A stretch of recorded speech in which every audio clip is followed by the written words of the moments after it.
Well, online gambling is now a $100 billion global business that's aggressively targeting Kiwis. Our laws haven't been updated in decades, and the government has put its least experienced ministers on the problem. And meanwhile, a potential slot machine on every phone is quietly leading to tragic consequences, as Finn Hogan explains. The sights, sounds and high stakes of gambling, once found mostly in the casino, now potentially in every pocket. Look, we're really concerned about the increase in online gambling. We're seeing more people presenting for help, and we know that's only the tip of the iceberg. Online gambling has ballooned to a $100 billion global behemoth. Apps like 22Bet and Bet365 offer all the risk and reward of a real casino, anytime, anywhere.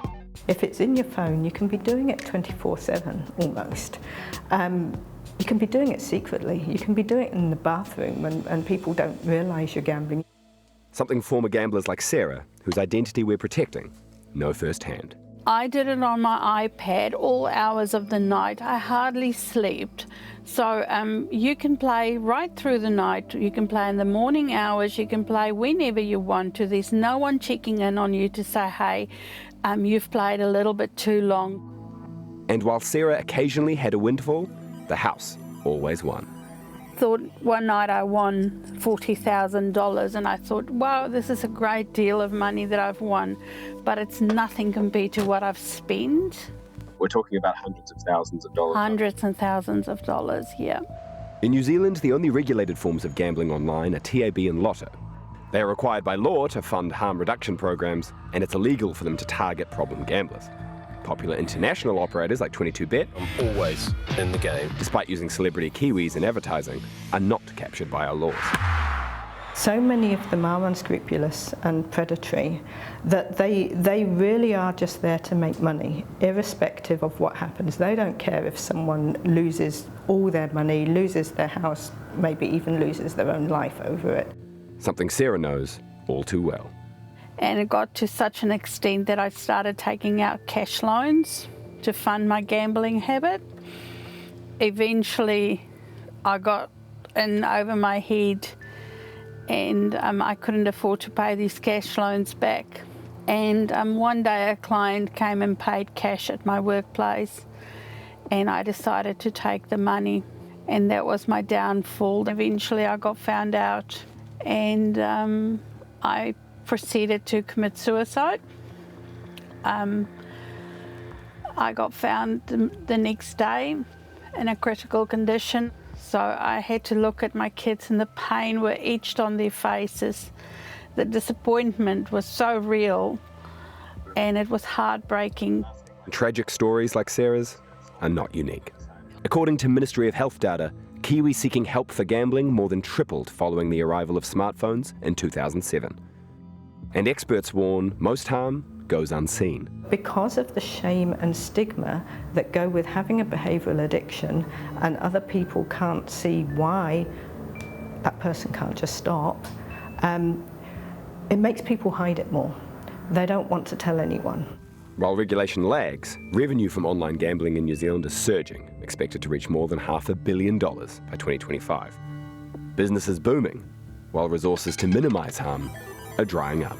There is a levy on the 4 main types of gambling in New Zealand, and of course offshore online gambling is not included in that. So it essentially means that that levy is not being paid by those offshore operators, and that levy is used to fund the Ministry of Health's strategy to prevent and minimise gambling harm. New Zealand's lack of regulation stems from our outdated Gambling Act, written in 2003, before the internet was so freely available.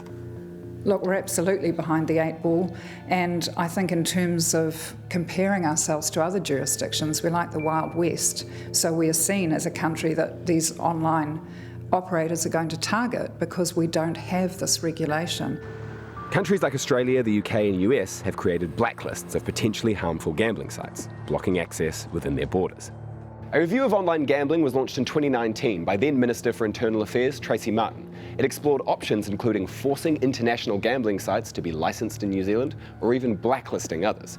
It was then inherited by Jan Tinetti, who said she was committed to change. No harm is acceptable to me, and that's why I'm absolutely passionate about leaning into this space. We can do better and we will do better. Strong words, but little action. We need good, effective regulation to protect consumers, to protect our vulnerable communities and our, young people. Newshub Nation asked Taniti's successor, another first-time minister, Barbara Edmonds, when the review will be actioned. She said work continues, but couldn't commit to a date. Too late to help Kiwis like Sarah, who only hopes her story can help someone else. And I can never take that back, and I can never make that right. So if I could change that for one person, all this pain and heartache would be worth it. So my message is to someone out there that's struggling is get help early.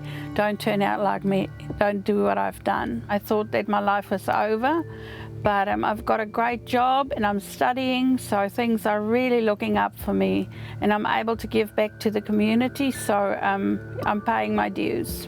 While others wait for that jackpot, that never comes. Finn Hogan with that report, and if you found those themes challenging, help is available 24 hours via 0800 Lifeline and the Problem Gambling Foundation on 0800 664 262.